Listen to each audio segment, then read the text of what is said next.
Assalamualaikum. Question number 19, exercise 2.3. Question number 19 भी same question number 18 की तरह। इसमें क्या बोला हुआ है कि specify code name for each of the function in exercise 17। जिस तरीके से क्वेश्चन नंबर 18 में बोला होता है कि एक्सरसाइज 16 को देखना है, यहाँ बोला हुआ है एक्सरसाइज 17 को देखना है। Under what condition in each of the function with the code name you specify onto.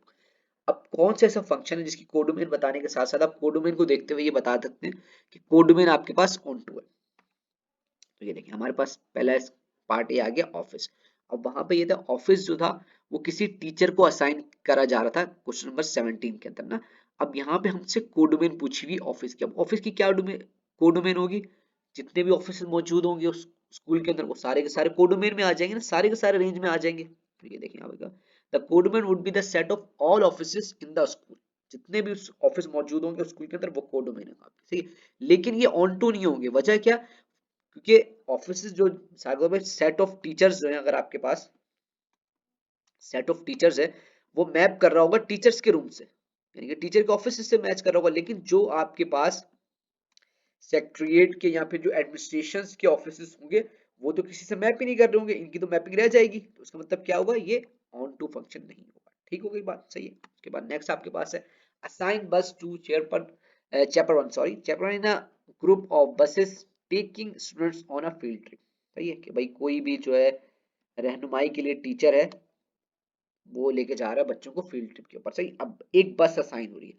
अब बस के लिए डोमेन क्या हो जाएगी आपके पास, जितनी भी बसेस जो है वो जाती है फील्ड ट्रिप के ऊपर वो आपकी कोडोमेन हो जाएगी। The codomain would be the set of buses going on the field trip. सही है। उसके बाद क्या बोला है कि ये आपके पास ऑन टू होगा। ऑन टू फंक्शन होगा कब होगा, कि स्कूल की एक पॉलिसी हो, as long as school policy is that every bus have two teacher chair, यानी कि हर बस के साथ अगर चैप्टर वन पर्सन होगा तो वो आपके पास क्या कहलाएगी, ऑन टू फंक्शन कहलाएगा फंक्शन। क्योंकि देखें जितने भी टीचर होंगे वो सब एक एक करके ना भाई कभी ना कभी किसी ना किसी बस के अंदर जा रहे होंगे साथ। ठीक हो गई बात, समझ में आ रही होगी। अगर जब भी कोई बात समझ में ना आए तो भाई मैं व्हाट्सएप ग्रुप का भी लिंक डाल देता हूँ डिस्क्रिप्शन के अंदर, तो वहां से आप ग्रुप ज्वाइन करके मुझसे क्वेश्चन पूछ सकते हैं। अच्छा भाई, उसके बाद आता है सैलरी। सैलरी की हमें बतानी है कि आपके पास यहाँ पे इसकी कोडोमेन क्या होगी। अब भाई सैलरी तो मिसाल के तौर पे कोडोमेन का मतलब ये होता है कि कुछ भी हो सकती है ना सैलरी, मतलब ये भाई जितने भी सारे रियल नंबर्स होंगे वो सैलरी के अंदर आ जाएंगे, जितने भी आपके पास नेशनल नंबर रियल नंबर मौजूद होंगे। तो क्या होगा, the codomain would be all positive real number with the understanding that the number represent the salary in dollars, कि भाई सैलरी जो है वो डॉलर्स को बता रहा है। और ये क्या होगा, ऑन टू नहीं होगा। वजह क्या होगी ऑन टू इसके ना होने की, कि भाई जितने भी रियल नंबर्स की सैलरीज बन रही होंगी वो स्कूल की टीचर से मैच नहीं कर रही होंगी। सही है, बात समझ में आ गई। अच्छा भाई, उसके बाद आपके पास आया था सोशल सिक्योरिटी नंबर। अब सोशल सिक्योरिटी नंबर के अंदर क्या है भाई हमारे पास, इसकी हमें क्या बतानी है, सबसे पहले तो कोडोमेन बतानी है। अब सोशल सिक्योरिटी आपके पास है तो उसके अंदर कितने नंबर्स आ सकते हैं, मिसाल के तौर पे जितने भी आपका डिजिट्स हैं 0 से लेकर 9 तक वो सब आ सकते हैं। ठीक है, तो उसकी क्या हो जाएगी आपके पास, the codomain would be all string of 9 digits ना, 9 10 digits. This function is not onto because the social security number of everyone who is not a teacher at the school is not in the range of function। सही भाई।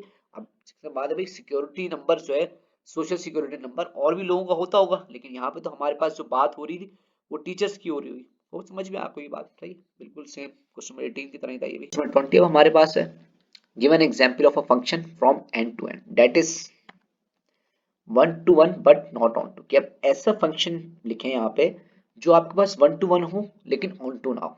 सही है, मतलब कि आपके पास जितने भी एलिमेंट्स डोमेन में आ रहे हो वो सिर्फ वन टाइम ही मैप करें किससे, कोडोमेन से, और कोडोमेन के कुछ एलिमेंट्स बच भी जाए।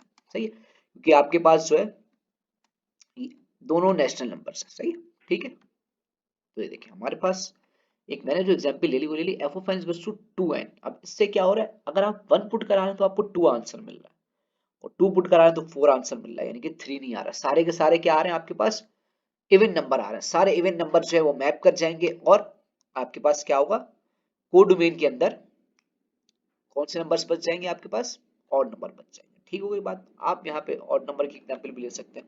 उसके बाद नेक्स्ट है कि भाई आपके पास फंक्शन जो है वो ऑन टू हो लेकिन वन वन ना हो, यानी कि मिसाल के तौर पे फंक्शन के जितने भी आपके पास रेंज के अंदर एलिमेंट्स हो ना वो मैप कर जाए, सही है, और एक से ज्यादा दफा मैप कर जाए, क्योंकि फिर वो वन वन फंक्शन नहीं कहलाएगा। तो इसके लिए मैंने एग्जांपल ली है f1 is equal to n upon 2 और इसके ऊपर मैंने फ्लोर फंक्शन लगा दिया। अब फ्लोर फंक्शन क्यों लगाया, क्या करेगा देखिए बताता हूँ आपको। अब n की जगह n है, यहाँ पे क्या है नेचुरल नंबर है, 1 पुट कराता हूँ, 1 अपॉन 2 आपको आंसर देगा 0.5 ना, ठीक है। और इसके साथ कौन सा फंक्शन लगा हुआ है, फ्लोर फंक्शन लगा हुआ है, तो मतलब इसका आंसर क्या आ जाएगा, 0 आ जाएगा।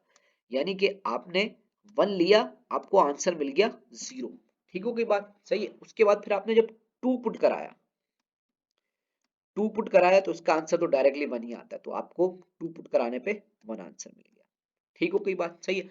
उसके बाद फिर आप 3 पुट करा रहे हैं, 3 पुट कराने पे यानी कि 3/2 आपको आंसर मिलेगा 1.5, 1.5 आपको आंसर मिल जाएगा। और यहाँ पे एक फंक्शन कौन सा लगा हुआ है, यहाँ पे आपको इस ब्रैकेट्स जो कौन सी लगी हुई है आपके पास, फ्लोर फंक्शन की लगी हुई है, तो आपको आंसर क्या मिलेगा, 1 मिलेगा। यानी कि n 3 पुट कराने के बाद भी आपको 1 आंसर मिल रहा है। तो सो ऑन इसी तरीके से चलता रहेगा। तो ये फंक्शन 1 to 1 नहीं होगा, कौन सा फंक्शन होगा ये, ऑन टू हो जाएगा, क्योंकि सारे के सारे आपके पास जितने भी कोडोमेन के होंगे वो मैप करेंगे, सही है। तो आप ये भी दे सकते हैं एग्जाम्पल के तौर पे, सील यानी कि फ्लोर फंक्शन भी और सील फंक्शन भी, दोनों पे सेम ही क्राइटेरिया, सही है। उसके बाद हमारे पास आ जाता है पार्ट सी।